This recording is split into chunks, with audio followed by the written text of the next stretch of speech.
There were 35 of them, 20 shooters and the rest labor, and they were within moments of acquiring a nuclear device. Not just one nuke, but several.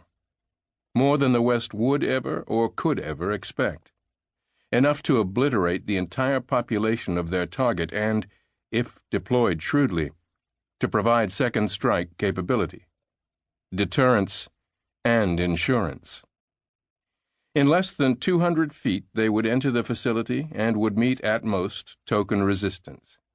There might be a brief firefight, but only for show, to fool the West. They would load the devices on the flat cars they pushed before them.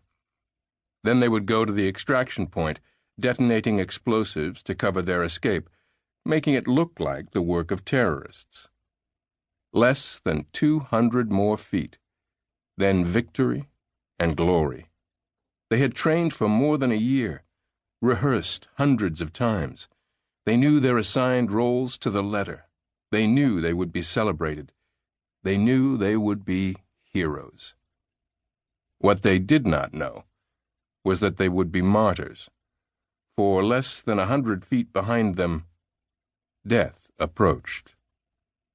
The tunnel 90 feet below the outskirts of Wa Cantonment was a serpentine affair, winding around hard rock formations for nearly 800 yards before coming to a stop beneath the nuclear weapons facility approximately 2 miles west of the Pakistan ordnance factories. From there, a laddered shaft led up to a concealed trapdoor in a seldom-used storage area in a remote part of the facility. The tunnel wasn't what Mike Garin had imagined during the briefing on the flight from Ramstein Air Base in Germany. It was wide and tall and brightly lit, almost like a miniature metropolitan subway tunnel. The floor was smooth and level, and the walls were carved into the earth at precise 90-degree angles to the floor. It was built deep enough to minimize, if not completely evade, detection by the nuclear facility's vibration sensors or, for that matter, most any other monitoring device. Not that such detection was likely. Nearly $200 million had been paid to both corrupt officers and faithful Confederates within and without the facility to ensure that no alarms would be triggered, or, if triggered, would not be reported. Garin hated tunnels. Most operators did. Tunnels were telescoped kill boxes. No cover, no possibility of lateral movement.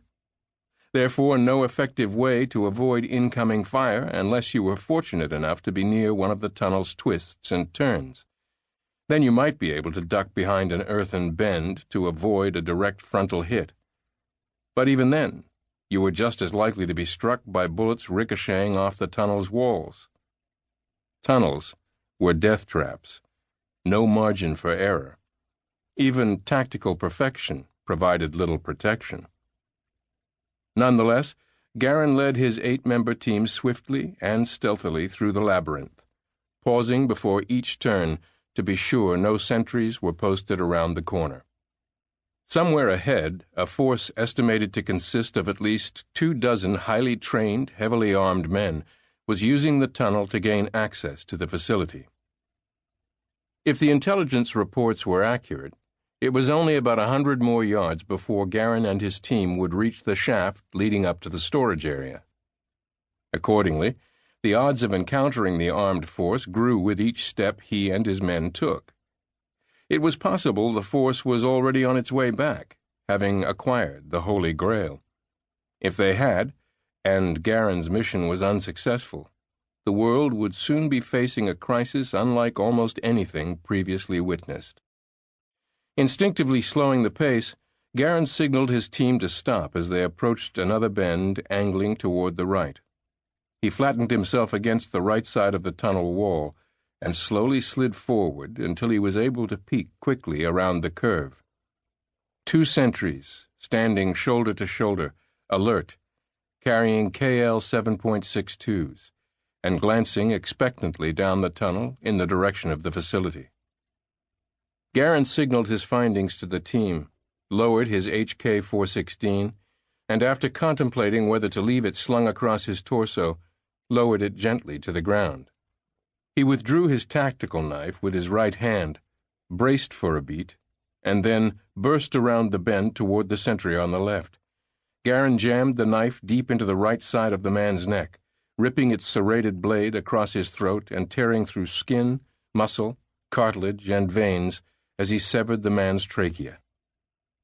The other sentry's brain hadn't yet begun processing the blur of carnage before Garin pivoted a full 180 degrees to his right and plunged the blade into the base of the second man's throat just above his sternum. A jet of blood spurted from the cavity as Garin retracted the knife.